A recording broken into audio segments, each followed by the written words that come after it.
Hoy vamos a ver un tema que se titula El difícil camino. Esta tarde vamos a hablar sobre la dificultad que está relacionada con el camino del despertar interior. Generalmente se nos dice que este es un camino difícil, a veces complejo de encontrar, un camino en el que vemos pocas personas. Y nos vamos a preguntar por qué se asocia el camino interior con la dificultad. Vamos a tratar de investigar cuáles son esas dificultades del camino interior, cuál es la base de la dificultad. Y vamos a reflexionar, a obtener herramientas poderosas, fuertes, que nos permitan prepararnos, desarrollar la inteligencia, la fuerza que necesitamos para enfrentar la dificultad del camino interior. ¿Listo? Pues bueno, vamos a hablar de un camino que todos los grandes maestros de sabiduría nos han ilustrado como difícil, que se describe como un camino empinado, confuso. A veces nos sentimos perdidos, solitario, espinoso, lleno de pruebas y dificultades. Y tenemos que preguntarnos por qué debe ser así, por qué el conocimiento no es más abierto para todos, por qué no vemos muchas personas siguiendo esta enseñanza y cuando tratamos de practicarla nos cuesta muchísimo.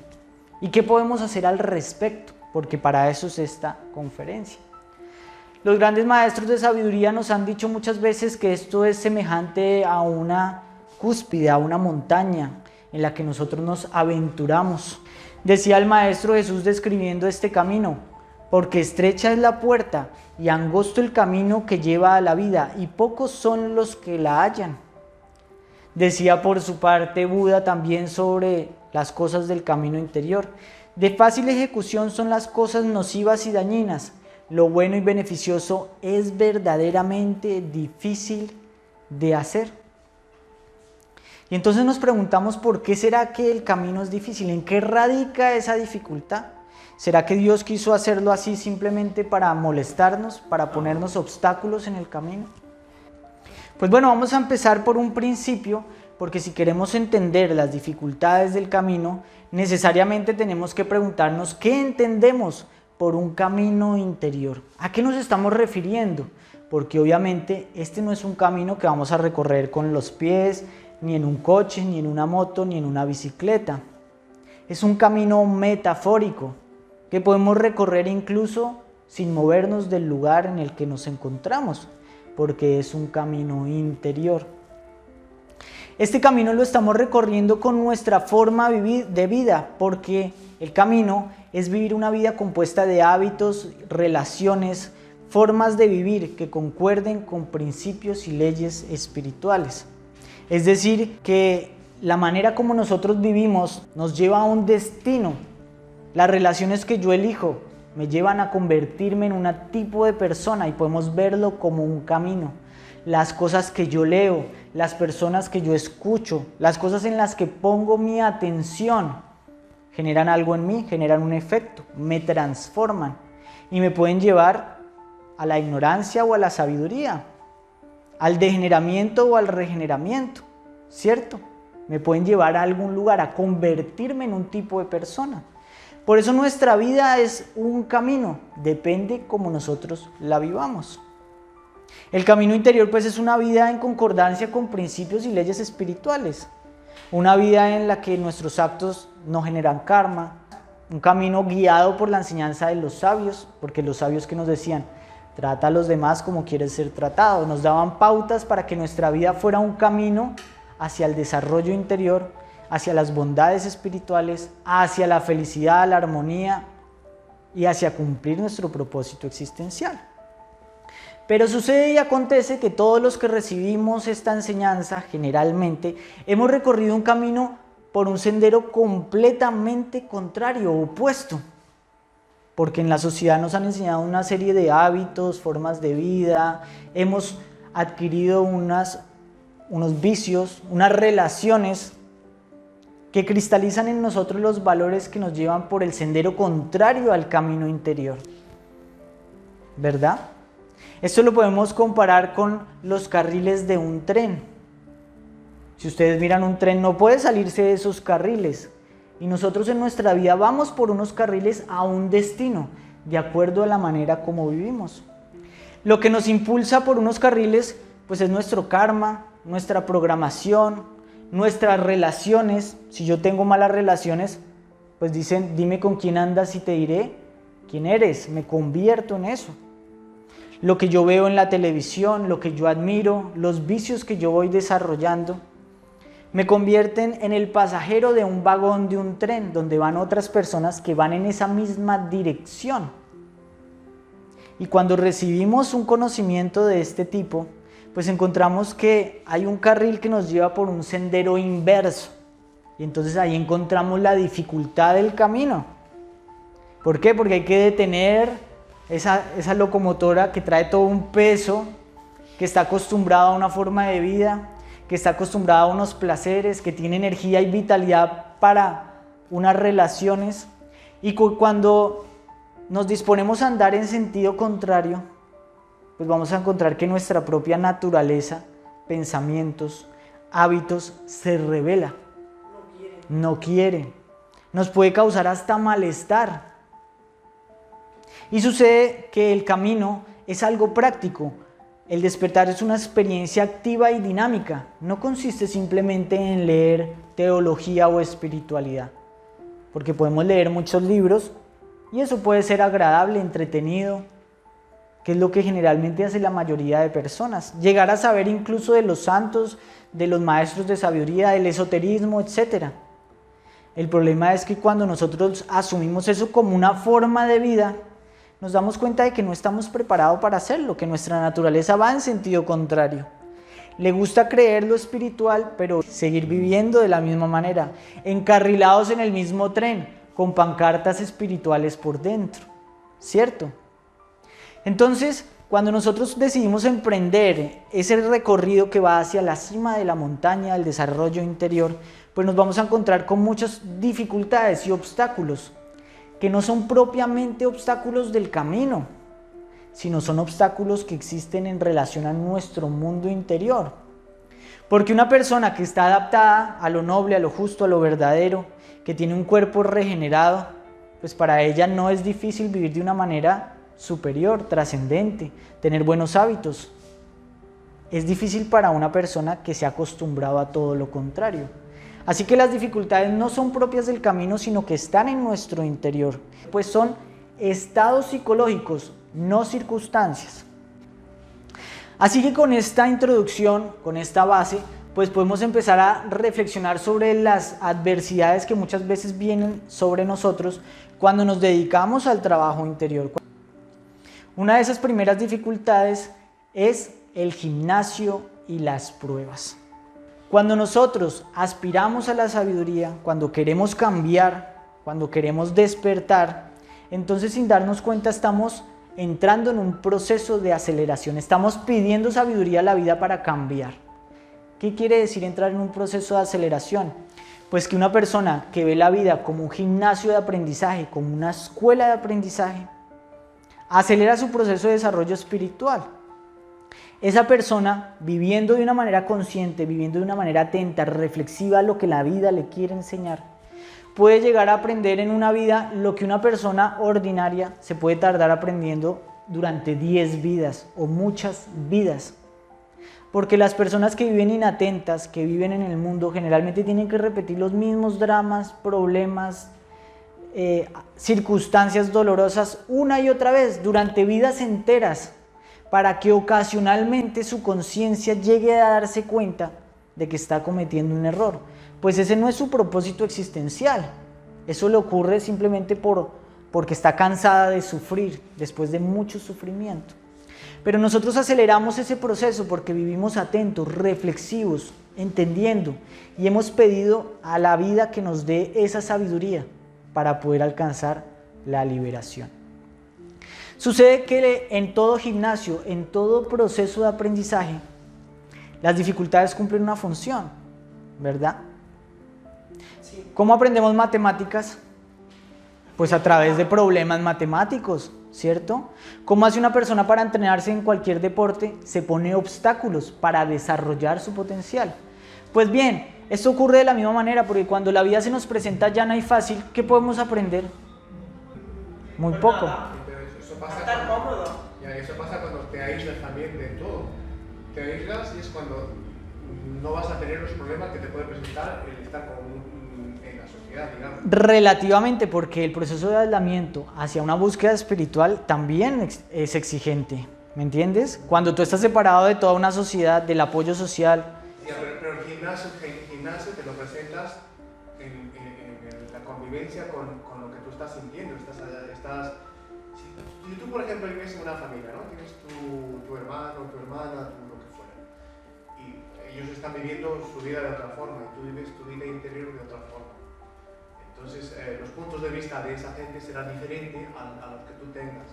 Saldrán a aflorar iras, envidias, codicias, muchas cosas que te las estarán lanzando. Y si tú no sabes superar todo aquello, lo que vas a hacer es que no sé qué es en ello. Lo que pasa es que no se trata ni de escapar ni de mezclarse. Tú tienes que saber que uno es asistido y está siendo guiado a un proceso interior como lo es un jardinero con una planta.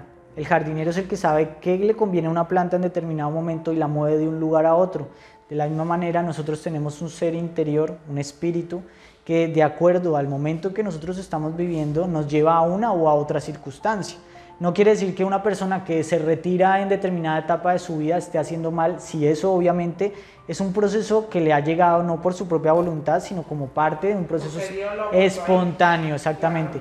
Por eso tú tienes que ver en qué circunstancia estás en este momento, porque a veces la misma soledad es parte de ese gimnasio. A veces la relación en un trabajo es parte de ese gimnasio y cuando tú aprendes lo que tienes que aprender en esa circunstancia, pues cambia la cosa. Y entonces precisamente a eso íbamos, porque lo que tú dices es cierto. Cuando la vida se presenta llana y fácil, a veces uno no conoce ciertos defectos que solo saldrían ante otras circunstancias y por eso la vida, como parte de nuestro proceso de desarrollo, nos hace presentar problemas, enredos, situaciones, relaciones molestas que a veces ni siquiera son difíciles o graves, son simples, pero a nosotros nos tocan una fibra especial, que es precisamente en la que somos débiles, nos toca el talón de Aquiles. Y entonces para nosotros eso puede ser realmente grave, perdemos el control entre esas circunstancias, porque esa circunstancia nos está mostrando que nos hace falta trabajar.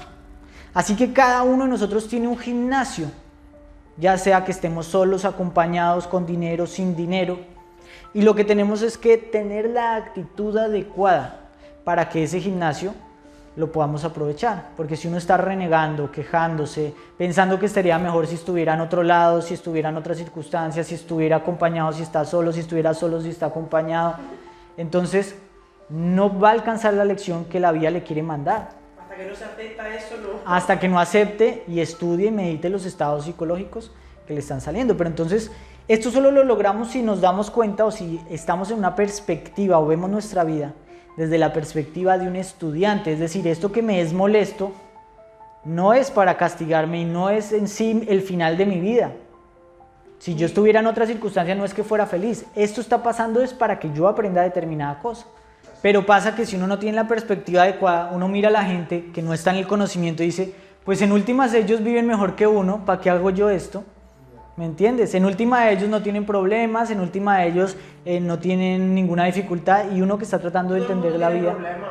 Claro, pero a veces la gente parece más feliz que uno, ¿cierto? Parece que le va mejor, parece que tienen más estabilidad y uno se está esforzando por cosas que a veces parecen que son en vano, ¿cierto? Bueno, este es el primer proceso de la dificultad, que es descubrir que nuestra vida es un gimnasio de aprendizaje espiritual. Un segundo reto de dificultad es darnos cuenta de que al entrar en un proceso de despertar cambian las afinidades, cambian los vínculos que tenemos con las demás personas. Recordemos que nosotros vamos en un vagón de tren, en una dirección. Ese vagón va impulsado por las cosas que nos gustan, lo que nosotros miramos en la televisión, las creencias que tenemos de la vida, políticas, etc. Y en ese vagón, ¿quiénes van?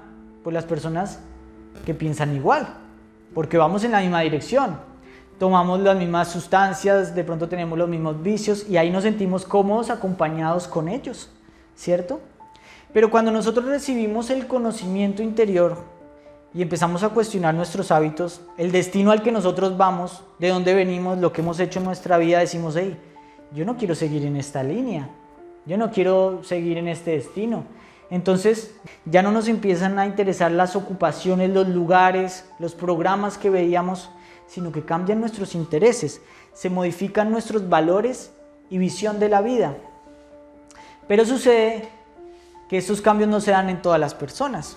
Las personas que comparten nuestras relaciones cercanas, aquellas que van en nuestro mismo vagón de tren, no tienen el mismo tiempo que nosotros, no necesariamente se dan cuenta o desean ver estas realidades, no están interesadas. Entonces de pronto nosotros descubrimos algo de la vida, sentimos alegría por ver un conocimiento nuevo y se lo expresamos y nos encontramos con desánimo, desaliento, burla, rechazo, críticas, y esto obviamente pues se convierte en una dificultad porque nuestra intención de cambio no es compartida por las personas que normalmente frecuentamos, por amigos, familiares o personas cercanas. Y entonces obviamente esto nos hace sentir mal, esto nos hace sentir muchas veces solos, esto nos hace sentir incomprendidos, esto nos hace sentir desvalorizados, porque nadie le da valor a lo que nosotros estamos haciendo. Y entonces aquí se nos puede mover una tremenda sensación de estar en un desierto. Aunque estemos rodeados de mucha gente, nos sentimos en un desierto, porque salimos a la calle y en ningún lugar vamos a encontrar algo que sirva de eco, en un punto de referencia para que nosotros podamos sentir que lo que estamos haciendo es correcto, es valioso, es útil, es verdadero, es noble. Y por el contrario nos sentimos haciendo todo lo opuesto. Este desierto pues nos puede llegar a hacer experimentar temor, angustia ante la posibilidad de perder afecto, apoyo, reconocimiento, inclusión, respeto de esas personas que eran nuestro círculo cercano, que de hecho muchas veces son las únicas que nos dan ciertas cosas que nadie más nos da. Porque nuestra familia a veces nos da ciertos afectos que nadie más nos da.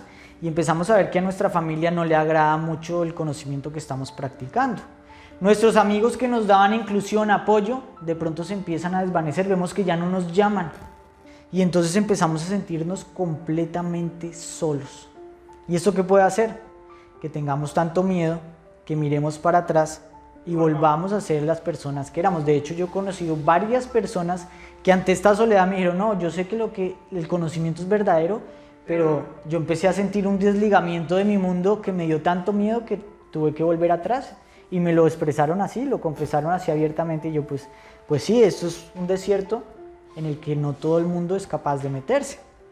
Pero bueno, ¿qué debemos ver de este desierto? Este desierto es una etapa transitoria. Es similar a como si nosotros vamos en el tren, en una dirección acompañados de mucha gente, y de pronto decimos, no, yo no quiero ir hacia este destino, no quiero estar más en este vagón. ¿Y qué pasa? El tren para y los únicos que nos bajamos somos nosotros, porque nadie más se quiere bajar. Y vemos que todos nuestros amigos, familiares se suben y se va el tren. Adiós. ¿Y qué pasa? Uno se queda solo en la estación. Pero debemos saber que obviamente viene un tren en sentido contrario. Lo que pasa es que tenemos que empezar a transformarnos gradualmente. Es un proceso de transición en el que obviamente nos vamos a acostumbrar a nuevas compañías, a nuevas actividades. Y muchas veces vamos a encontrar el gozo que no encontrábamos en el silencio, en la soledad, porque la soledad es una gran compañía. Es la compañía del sabio. Cuando uno está solo, la conciencia está despierta, recibe cosas, percibe más allá, sino que en nuestra sociedad se nos ha enseñado desde pequeños a estar incorporados en un rebaño, a valorarnos de acuerdo a cómo somos valorados por los demás y a tener, por lo tanto, un miedo profundo a la soledad. Sí, es como que eres mala persona, como que eres algo... Claro, y entonces eso en nuestro subconsciente está asociado a sufrimiento, a que nos estamos perdiendo la vida, y no necesariamente es así. Que te valora también por eso, porque tiene muchos amigos, Exactamente. Es porque eres exactamente. Y eso tienes no... 4 amigos, desde este malo. Exactamente. Y eso no es así. No es, ¿sí? No podemos esperar ser valorados por personas que valoran otras cosas, porque esas cosas que valoran las otras personas pueden no tener un verdadero valor. Y entonces uno, al reflexionar sobre todas estas cosas, empieza a disfrutar de la soledad, empieza a disfrutar de la calma y de la compañía con esas verdades que va recibiendo, con ese alimento espiritual que la soledad nos puede ofrecer, y las relaciones pues se vuelven también diferentes, porque ya uno no se vuelve un dependiente de las relaciones, sino que puede relacionarse siendo independiente de ellas. Pero esto obviamente es un proceso transitorio que nos puede llegar a generar un miedo cuando no estamos preparados. Si estamos preparados, si se nos ha enseñado esto, sabemos que la soledad viene y empezamos a transformar la manera como percibimos las relaciones y la soledad. Y eso también nos prepara para otra dificultad, que consiste en enfrentar el sistema. Porque sí, nosotros debemos saber que desde pequeños hemos nacido y nos hemos incorporado, nos hemos adaptado a un sistema de organización social, económico, educativo y cultural que desafortunadamente va en sentido y en dirección completamente opuesta al despertar de la conciencia. Vemos que hoy en día, ¿qué es lo que se le llama cultura? Un montón de eventos, de entretenimientos que son en realidad el circo con el que nos mantienen dormidos y con que hacen que podamos hacer llevadera una vida rutinaria, que es el opuesto de ese circo. Ir a trabajar uno todos los días, los santos días, en una rutina que muchas veces no hacemos de corazón ni con vocación, porque se nos ha enseñado a trabajar por el dinero para adquirir todas las cosas que todos tienen, valoran y consideran como fuente de felicidad. En el sistema pues se nos ha adiestrado, adoctrinado a través de la manipulación y el temor a acoplarnos a una vida mecánica, una vida que solamente cumple las necesidades externas de la vida, una vida que nos enseña a buscar la felicidad en lo exterior y nos enseña a descuidar lo interior. Esa vida mecánica, por más ideal que sea, es agobiante y entonces nos lleva a complementarla con entretenimientos, pasatiempos, diversiones que hacen de estas dos vidas, la mecánica y la del entretenimiento, un círculo vicioso en el que estamos atrapados. Entonces las personas se matan trabajando para luego recrearse, para volver a matarse trabajando, y todo esto circula en torno al dinero y a un sistema mecánico de existencia en el que la religión, los sistemas educativos, económicos y culturales nos mantienen ahí metidos.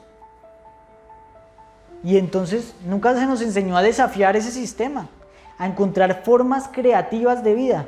Y por eso depositamos toda nuestra fe, nuestro sentimiento de seguridad en estar ahí acoplados, en ser alguien para ese sistema, en cumplir los requisitos y en tener las respuestas que todos demandan que tengamos. ¿Tú qué estudiaste? ¿Qué trabajaste? ¿Qué coche tienes? ¿Ya compraste esto? ¿Ya sabes qué es lo que está pasando en la moda, en la política, en tal cosa? Y que estemos actualizados.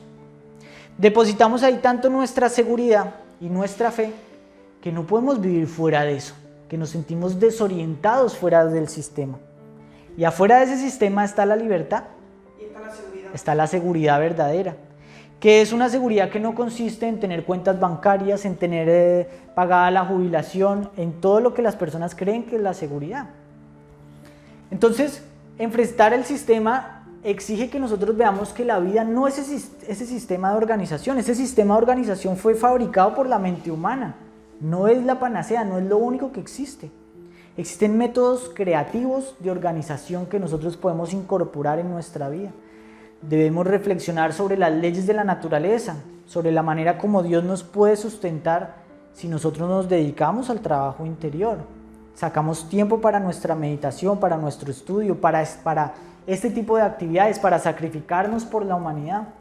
Y entonces de esa manera equilibramos la vida física, la vida espiritual, que es fundamental para que haya algo completo donde pueda florecer la felicidad, la paz, la armonía en nuestra existencia. Hay que tener formas creativas de vida, formas creativas de entretenerse, formas creativas de encontrar salud, paz, bienestar, que no necesariamente es integrarse a lo que en nuestra sociedad se llama cultura, economía, religión, política, entretenimiento, etc. Y eso es desafiar el sistema.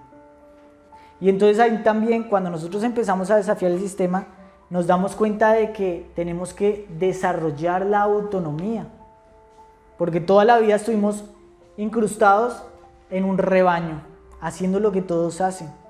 Y sí, podemos ser disciplinados para trabajar, nos levantamos a las 7, 6 de la mañana si tenemos que ir a cumplir un horario, pero podemos hacerlo para meditar cuando nadie nos obliga. Nos damos cuenta que no somos capaces de sostener una disciplina propia para nuestro propio bienestar. Lo sostenemos si el sistema nos lo exige, pero por nosotros mismos no hemos desarrollado una autonomía. Pues obvio, nadie nos lo enseñó. Nos enseñaron a ir a la escuela y a cumplir porque nos ponían mala nota y ahí estábamos uniformaditos haciendo fila, formando, ¿cierto? Íbamos, recreo, salga, cumplíamos las notas, después a la universidad, después al trabajo, y cuando nos dicen que es domingo nos sentamos a ver televisión todo el día. Y entonces nos damos cuenta de que nos han programado, que si queremos hacer ejercicio o instaurar un buen hábito no lo podemos hacer porque no somos autónomos. ¿Cierto? No decimos yo me propongo esto exige tal cosa, tales sacrificios, lo voy a hacer, lo realizo, así nadie más lo haga.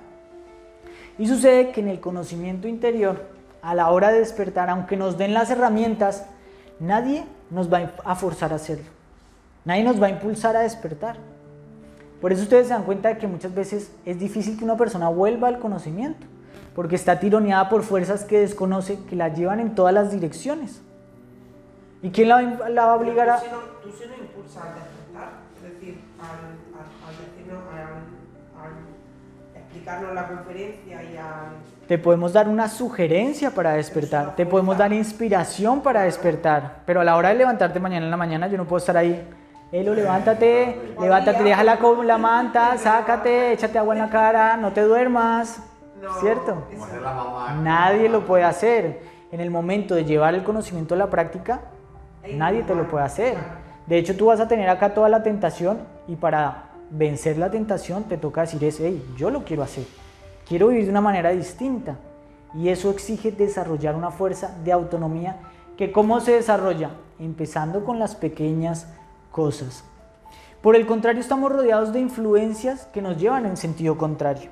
Porque el amigo si nos viene y nos dice, ay, eso que meditar, venga, vamos a tomar una cerveza, vamos a ver una película de cine, vamos al bando de la huerta. La televisión no nos va a decir, hey, se te está pasando el tiempo de meditar. No, la televisión nos dice, mira, están dando esto, en la red social pasas un montón de videos que te llevan en dirección contraria. Nadie te va a sugerir hacer un trabajo interior, a menos de que tú aprendas a disciplinarte, autodisciplinarte, lo cual exige entrenamiento en pequeñas cosas.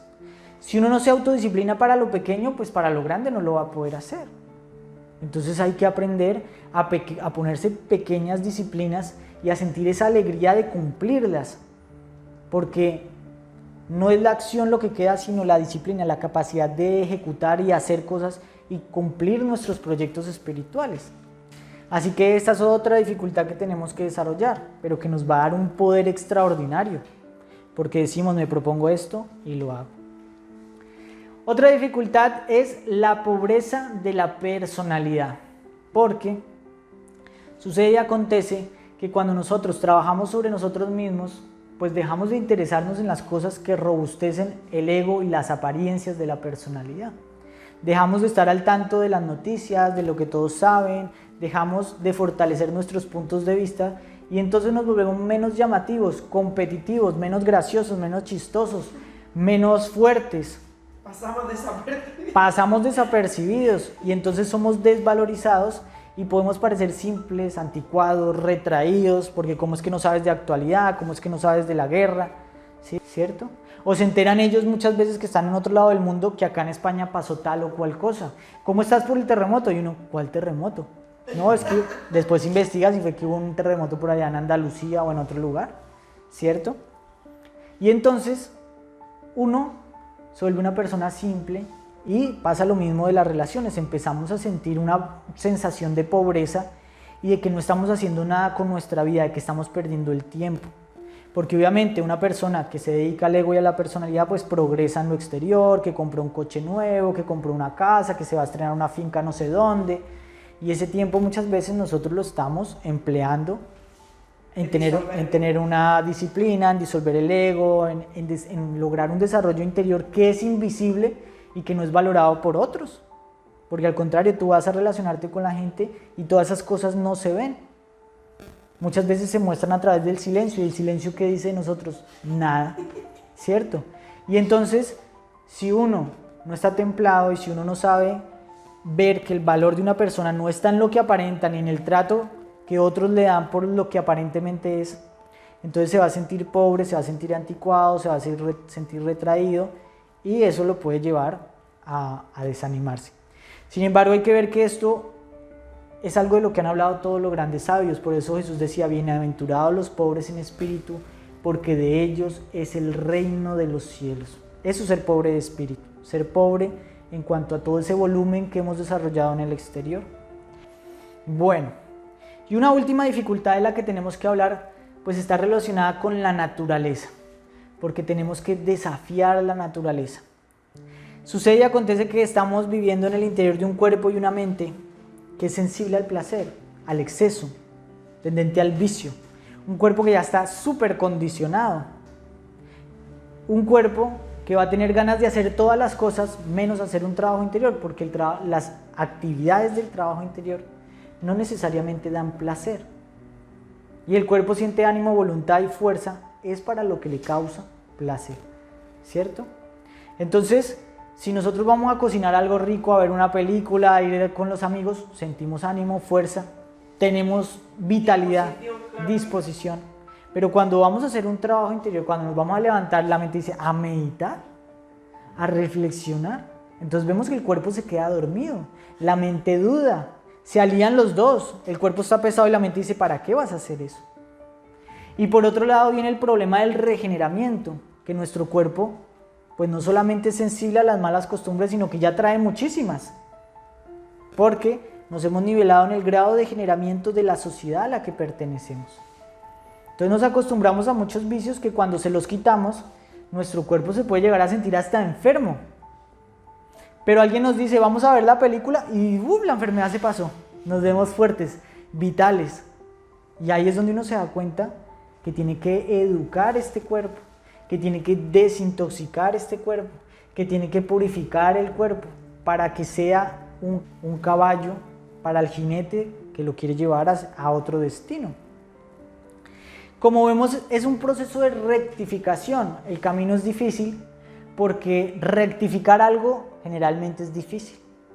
Si ustedes en su huerto tienen un árbol de naranjas que creció torcido, rectificar eso es complicado, a tal punto que a veces toca cortarlo y que vuelva a brotar, ¿cierto? Que se me torció un diente, rectificar eso es doloroso. Que se me torció un hueso o creció mal, rectificarlo es complejo. Pero cuando se logra rectificar, cuando pasamos ese proceso de rehabilitación, entonces nos vamos a alinear a un nuevo destino, nos vamos a subir en un nuevo tren. Y cuando estemos alineados a las leyes superiores, entonces esto va a ser tan natural para nosotros como era tan natural degenerarnos. Vamos a tener fuerza sobre el cuerpo, fuerza sobre la tentación, fuerza sobre el mundo. Y vamos a cambiar nuestro destino no solamente en esta vida, sino en las venideras. La magnitud del cambio que estamos realizando es histórico. Y por eso decía Jesús: con paciencia ganaréis vuestras almas, porque es un proceso que requiere paciencia, continuidad, fe, ánimo, entusiasmo, y que usemos todas las herramientas que tenemos para rectificar lo que traemos, que es nuestra alma, nuestro karma, nuestro condicionamiento, nuestra programación. ¿Listo? Bueno, ¿qué dudas quedan? ¿Qué preguntas?